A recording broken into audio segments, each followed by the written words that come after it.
Mesdames et messieurs, bonjour et bienvenue pour cette nouvelle édition de Midi au Caire pour ce samedi, le 19 octobre 2024. On commence tout de suite avec cette information. Le président Abdel Fattah el-Sisi a affirmé que le monde connaissait des défis et des crises internationaux successifs et sans précédent qui nécessitent la conjugaison de tous les efforts afin de parvenir à des solutions efficaces. Dans un discours enregistré prononcé vendredi lors du Forum des BRICS, le président Abdel Fattah el-Sisi a noté que ces défis nécessitaient également l'intensification des efforts afin de relancer le processus du développement durable. Pour plus de détails, voici un commentaire. Dans un discours enregistré prononcé vendredi lors du Forum des BRICS, le président Abdel Fattah el-Sisi a noté que le monde connaissait des défis qui nécessitaient l'intensification des efforts pour relancer le processus de développement durable, qui est une responsabilité conjointe en premier lieu, où le secteur privé et les conseils d'affaires jouent un rôle clé, étant des partenaires indispensables en ce sens. Le chef de l'État a exprimé sa grande estime au président russe Vladimir Poutine pour les efforts continus à la lumière de la présidence russe des BRICS pendant l'année courante pour promouvoir la coopération entre les pays des BRICS sur tous les niveaux. Le président Abdel Fattah el-Sisi a loué la tenue du forum d'affaires des BRICS, lequel reflète le souci de développer les rapports entre les pays membres de nature à renforcer les investissements, les échanges commerciaux et les projets communs.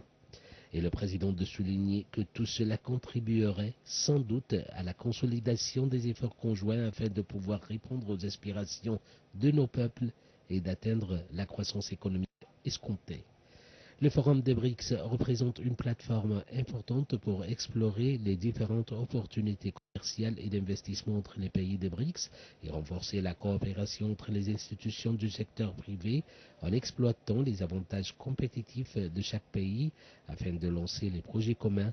C'est ce qu'a affirmé le président Abdel Fattah el-Sisi dans le discours enregistré prononcé lors du forum. Et d'ajouter que l'événement contribue également à enrichir l'intégration économique entre les pays du bloc et renforcer le rôle des BRICS en tant que bloc économique pionnier dans l'augmentation de la croissance économique mondiale, surtout à la lumière des énormes opportunités économiques et d'investissement dont disposent les pays du groupe, notamment dans les domaines des énergies renouvelables, de la transformation numérique et des industries manufacturières, les piliers les plus importants du développement. L'Égypte avance avec confiance sur la voie de la réforme économique et du développement global pour parvenir à une économie plus durable et résiliente aux crises, a poursuivi le président el-Sisi, rappelant que dans le contexte, le gouvernement a récemment pris une série de mesures ambitieuses pour améliorer le climat d'investissement, renforcer le rôle du secteur privé dans le développement économique et surmonter les obstacles auxquels sont confrontés les investisseurs.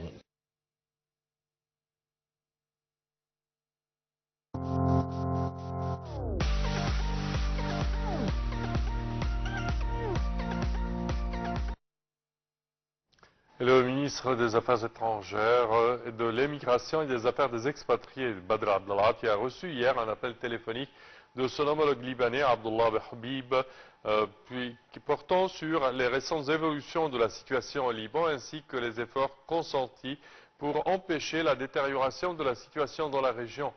M. Abdelghati a passé en revue les efforts inlassables de l'Égypte pour parvenir promptement à un cessez-le-feu et obtenir une accalmie, soulignant la nécessité d'œuvrer pour atténuer la tension accrue dans cette période délicate, et ce, afin de prévenir la région d'être entraînée dans une grande guerre qui aurait des répercussions très dangereuses sur la paix, la sécurité et la stabilité régionale internationale. Le chef de la diplomatie égyptienne a une nouvelle fois condamné l'armée israélienne qui cible délibérément des positions et des équipements de la force intérimaire des Nations Unies installée au Liban, au sud du Liban.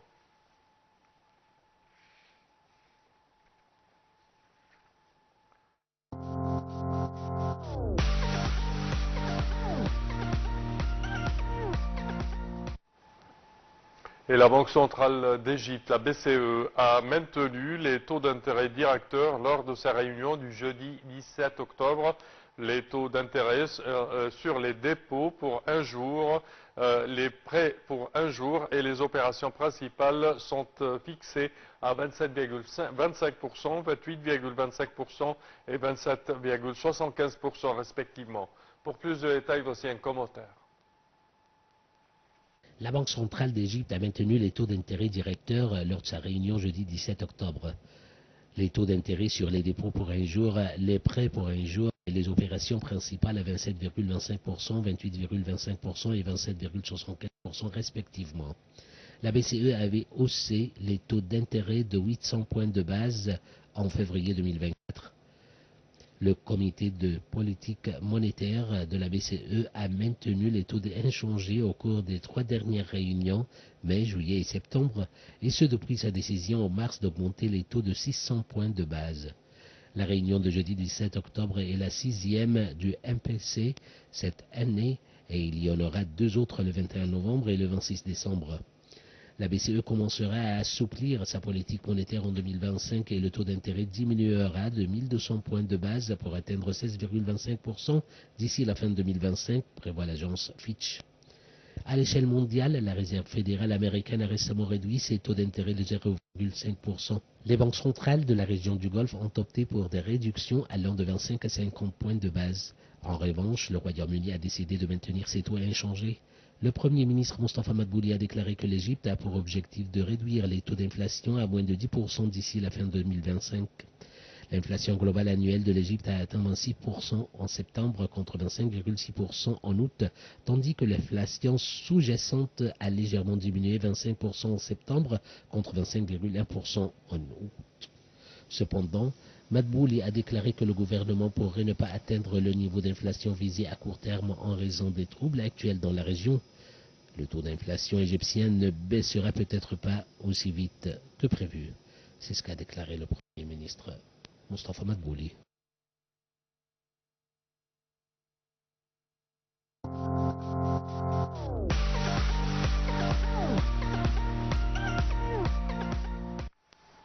Et le ministre du Pétrole et des Ressources minérales, Karim Badaoui, s'est entretenu avec la présidente de Shell Égypte, Dalia Al-Gabri, et M. Hani Asmat, PDG de Petronas, la compagnie pétrolière malaisienne en Égypte, des activités actuelles des 2 sociétés et des plans du développement de la phase 10 dans la zone offshore du delta occidental en Méditerranée pour la production de gaz naturel et le suivi de l'avancement de la phase 11. Lors de la réunion, le ministre a affirmé que le secteur pétrolier œuvrait à consolider le rôle de l'Égypte en tant que centre régional de gaz et qu'il soutenait pleinement les diverses compagnies pétrolières internationales opérant en Égypte, apprend-on d'un communiqué publié jeudi par le ministère du Pétrole.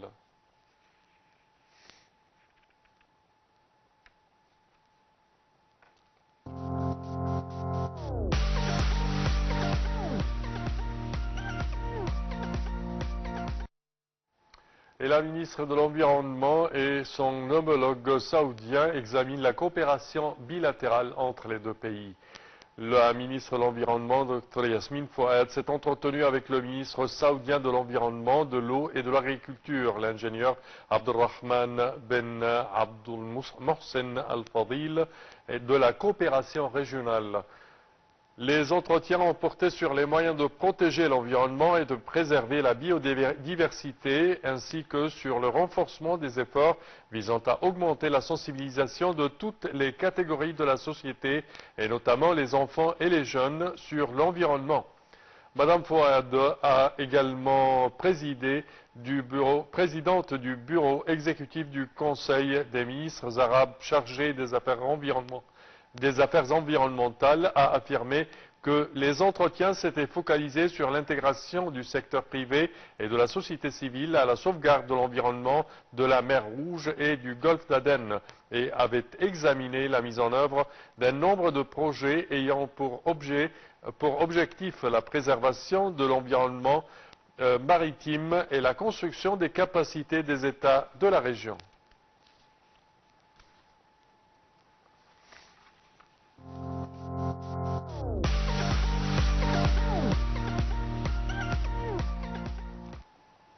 Et l'Égypte espère avoir une coopération économique avec la Turquie. L'Égypte espère avoir une coopération économique plus forte avec la Turquie grâce à l'échange d'expertise dans l'élaboration de politiques financières stimulant la croissance. C'est ce qu'a déclaré Ahmed Kouchouk, qui est ministre des Finances. Il s'exprimait lors de sa rencontre avec le ministre turc du Trésor et des Finances, Mehmet Şimşek, en marge de leur participation au Forum économique turco-arabe. Nous visons à développer les investissements communs par le biais des mécanismes innovants basés sur des incitations intelligentes, équilibrées et mutuelles sur les marchés égyptiens et turcs. C'est ce qu'a précisé M. Kouchouk.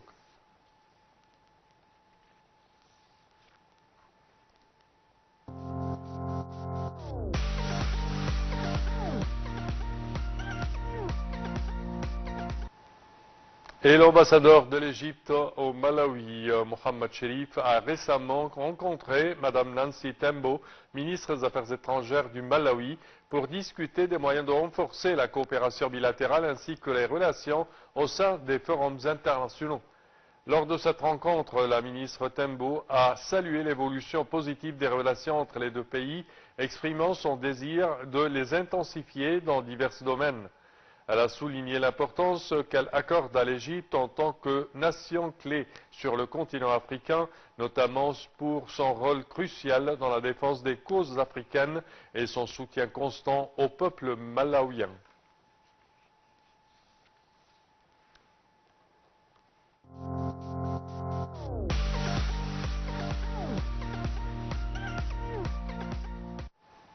Et le ministre de l'Investissement et du Commerce extérieur, Hassan Khatib, s'est rendu à Bruxelles, la capitale belge, où il a tenu plusieurs réunions avec de hauts responsables de l'Union européenne, de la Belgique et des chambres des commerces belges et luxembourgeoises, ainsi qu'avec des chefs et des représentants des grandes entreprises belges et européennes investissant ou souhaitant investir en Égypte.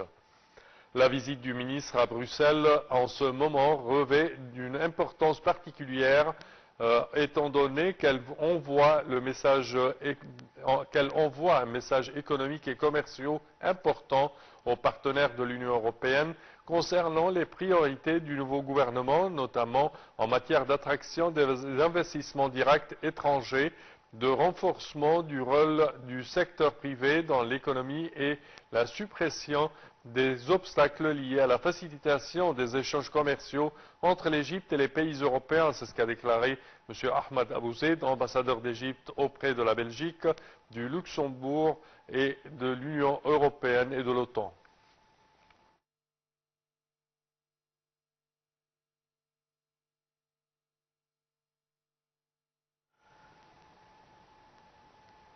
Ceci conclut, chers téléspectateurs, notre édition d'aujourd'hui de Midi au Caire. Je vous remercie de votre attention et je vous donne demain rendez-vous avec une nouvelle édition. Au revoir.